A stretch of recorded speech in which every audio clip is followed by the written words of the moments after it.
तो बांग्लादेश की टीम को जीत के लिए आखिरी के 6 गेंदों में चाहिए थे 20 रन और गेंदबाजी कर रहे थे अर्शदीप सिंह। फिर अर्शदीप सिंह ने रचा इतिहास। स्वागत है दोस्तों आप सभी का हमारे यूट्यूब चैनल क्रिकेट देखो जी में। आज की इस वीडियो में हम आपको बताने वाले हैं कि T20 वर्ल्ड कप का एक और रोमांचक मुकाबला भारत और बांग्लादेश के बीच खेला गया, जहां इस मैच में दोनों ही टीमों के बीच अंत तक हमें कांठी की टक्कर देखने को मिली। जहां इस मैच में आखिरकार बांग्लादेश की टीम को जीत के लिए आखिरी के 6 गेंदों में 20 रनों की जरूरत थी। गेंदबाजी करने के लिए आए थे अर्शदीप सिंह। आखिर कैसे अर्शदीप सिंह ने अपनी तेज तर्रार गेंदबाजी से बांग्लादेशियों के परखची उड़ा दिए। इस मैच की पूरी हाईलाइट और अंतिम ओवर का पूरा रोमांच आज की इस वीडियो में पूरी तरह से विस्तार से बताएंगे। लेकिन उससे पहले दोस्तों, अगर आप भी टीम इंडिया को सपोर्ट करते हो, टीम इंडिया की जीत को लेकर खुश हो, तो इस वीडियो को एक लाइक जरूर करें और इस वीडियो को शेयर जरूर करें। तो चलिए दोस्तों, बिना वक्त गवाए हम इस वीडियो को शुरू करते हैं। दोस्तों, T20 विश्व कप पे भारतीय टीम का चौथा मुकाबला बांग्लादेश के खिलाफ खेला गया, जहां दोनों ही टीमों के बीच हमें कांठी की टक्कर देखने को मिली। इस मैच में बांग्लादेश की टीम ने टॉस जीतकर पहले गेंदबाजी करने का फैसला किया, तो वहीं पर भारतीय टीम को पहले बल्लेबाजी करने का न्योता दिया। अब इस मैच की शुरुआत हुई। अब भारतीय टीम की तरफ से ओपनर बल्लेबाज के तौर पर रोहित शर्मा और KL राहुल की जोड़ी बल्लेबाजी करने के लिए मैदान पर उतरी, जहां दूसरी ही ओवर में KL राहुल ने एक आकाशीय छक्का लगाकर अपने मंसूबे को साफ कर दिया था। लेकिन दूसरी तरफ से रोहित शर्मा कुछ खास बल्लेबाजी नहीं कर पा रहे थे। वहीं दोस्तों, इनिंग्स के चौथे ओवर में रोहित शर्मा हसन महमूद की गेंद पर मात्र 2 रन बनाकर अपना विकेट गंवा बैठे और पवेलियन लौट गए। लेकिन इसके बावजूद भी इसी ओवर में KL राहुल ने एक शानदार चौका और अगली ही गेंद पर एक ताबड़तोड़ लाजवाब छक्का जड़ दिया। तो वहीं पर इसके बाद 5वें ओवर में विराट कोहली ने भी शानदार बल्लेबाजी कर एक के बाद एक 2 शानदार चौके लगाए और अपने बल्लेबाजी की धाक जमाई। जहां पावर प्ले के 6 ओवर में भारतीय टीम 1 विकेट के नुकसान पर 37 रन बना चुकी थी। वहीं विराट कोहली और KL राहुल दोनों ही बल्लेबाज शानदार फॉर्म में नजर आ रहे थे। लेकिन 7वें ओवर में तस्कीन अहमद ने 5 रनों का किफायती ओवर फेंका, लेकिन 9वें ओवर में जमकर रन देखने को मिले, जहां इस ओवर की पहली ही गेंद पर विराट कोहली ने एक शानदार चौका जड़ा। तो वहीं पर इसके बाद इसी ओवर में KL राहुल ने भी लगातार 2 छक्के जड़ दिए और एक बेहतरीन चौका जड़ दिया और इस ओवर में टीम इंडिया ने कुल 24 रन बटोर लिए। जहां 10वें ओवर में KL राहुल ने 2 रन लेकर अपना अर्धशतक भी पूरा कर लिया। लेकिन अगली ही गेंद पर KL राहुल एक खराब शॉट खेलते हुए 50 रन के व्यक्तिगत स्कोर पर अपना विकेट गंवा बैठे। हालांकि इस विकेट के बावजूद भी नए बल्लेबाज सूर्य कुमार यादव ने आते ही शानदार चौका जड़ा, जहां 10 ओवर में टीम इंडिया 2 विकेट के नुकसान पर 86 रन बना चुकी थी। वहीं अब 11वें और 12वें ओवर में एक एक बाउंड्री देखने को मिली। लेकिन इसके बाद 13वें ओवर में सूर्य कुमार यादव ने अपनी बल्लेबाजी का तूफान दिखाया और इस ओवर में सूर्या ने शानदार बल्लेबाजी कर एक के बाद एक लगातार 3 चौके जड़ दिए। लेकिन इसके बाद अगले ही ओवर में सूर्य कुमार यादव शाकिब अल हसन की गेंद पर क्लीन बोल्ड हो गए और 30 रनों की विस्फोटक पारी खेलकर पवेलियन लौट गए। हालांकि इस विकेट के बावजूद भी अगली ही ओवर में यानी कि 15वें ओवर में विराट कोहली ने बेहतरीन बल्लेबाजी करते हुए 2 शानदार चौके जड़ दिए, जहां 15 ओवर में टीम इंडिया 3 विकेट के नुकसान पर 130 रन बना चुकी थी। वहीं अब 16वें ओवर में हार्दिक पांड्या हसन महमूद की गेंद पर अपना विकेट गंवा बैठे और 5 रन बनाकर पवेलियन लौट गए। हालांकि विकेट के बावजूद भी विराट कोहली लगातार शानदार फॉर्म में नजर आ रहे थे। इसके बाद 17वें ओवर में दिनेश कार्तिक के बल्ले से भी एक शानदार चौका देखने को मिला।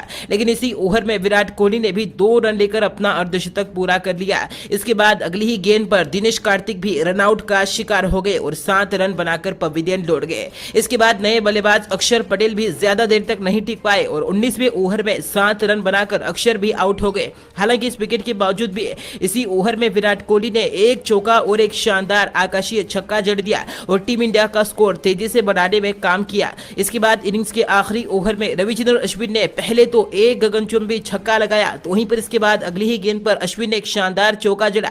इसी के साथ टीम इंडिया 20 ओवर के पारी में 6 विकेट के नुकसान पर 184 रन बना पाई, जहां बांग्लादेश के सामने टीम इंडिया ने 185 रनों का विशाल लक्ष्य रखा। वहीं दोस्तों, 185 रनों के लक्ष्य का पीछा करने के लिए बांग्लादेश की तरफ से सलामी बल्लेबाज के तौर पर लिटन दास और नजमुल हुसैन बल्लेबाजी करने के लिए मैदान पर उतरे। अब इनिंग्स के दूसरी ही ओवर में लिटन दास ने अर्शदीप सिंह को एक ही ओवर में शानदार बल्लेबाजी करते हुए एक के बाद एक 3 ताबड़तोड़ चौके जड़ दिए। इसके बाद अगली ही ओवर में भुवनेश्वर कुमार के खिलाफ भी लिटन दास ने कड़ा प्रहार किया, जहां दोस्तों लगातार एक छक्का और एक के बाद एक 2 शानदार चौके जड़ दिए। लिटन दास काफी बेहतरीन बल्लेबाजी करते हुए नजर आ रहे थे और बांग्लादेश को एक बेहतरीन शुरुआत भी दिला चुके थे।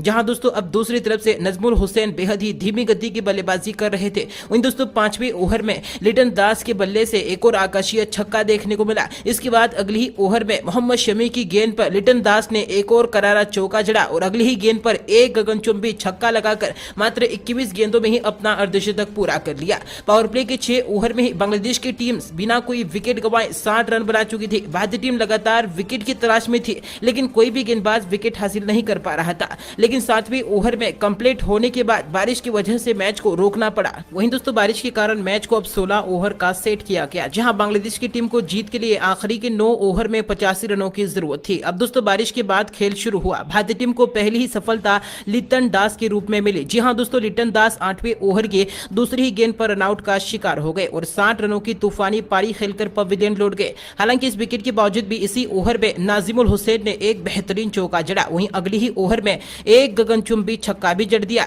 लेकिन 10वें ओवर में मोहम्मद शमी की गेंद पर नजमुल हुसैन आउट हो गए और 21 रन बनाकर पवेलियन लौट गए। जहां 10 ओवर में बांग्लादेश की टीम 2 विकेट के नुकसान पर 88 रन बना चुकी थी। अब बांग्लादेश को जीत के लिए आखिरी की 36 गेंदों में 63 रनों की जरूरत थी। 11वां ओवर अश्विन लेकर आए, जहां इस ओवर में शाकिब अल हसन ने अश्विन को एक के बाद एक 2 बेहतरीन चौके जड़ दिए। अश्विन ने इस ओवर में 11 रन खर्च किए। लेकिन इसके बाद 12वें ओवर में अर्शदीप सिंह ने अपनी गेंदबाजी से तहलका मचा दिया, जहां इस ओवर की पहली ही गेंद पर अर्शदीप सिंह ने आफिफ हुसैन को 3 रन पर आउट करके पवेलियन भेज दिया। तो वहीं पर दोस्तों इसी ओवर की 5वीं गेंद पर शाकिब अल हसन के तौर पर भी बड़ा विकेट हासिल किया, जहां शाकिब अल हसन अर्शदीप सिंह की गेंद पर 13 रन बनाकर पवेलियन लौट गए। इस ओवर में अर्शदीप सिंह ने 2 विकेट के साथ मात्र 2 रन खर्च किए। वहीं 13वीं ओवर में हार्दिक पांड्या गेंदबाजी करने के लिए आए, जहां इस ओवर में हार्दिक पांड्या ने पहली ही गेंद पर यासिर अली को आउट कर दिया। लेकिन अगली ही गेंद पर नए बल्लेबाज मुश्ताक हुसैन ने एक गगनचुंबी छक्का जड़ दिया। लेकिन अब इसी ओवर की 5वीं गेंद पर हार्दिक ने मुसद्दिक हुसैन को भी आउट कर दिया और पवेलियन का रास्ता दिखा दिया। बांग्लादेश की टीम को जीत के लिए आखिरी के 18 गेंदों में 43 रनों की जरूरत थी। वहीं दोस्तों 14वां ओवर अर्शदीप सिंह लेकर आए, जहां इस ओवर की पहली ही गेंद पर नूरुल हुसैन ने अर्शदीप सिंह को एक करारा चौका जड़ दिया।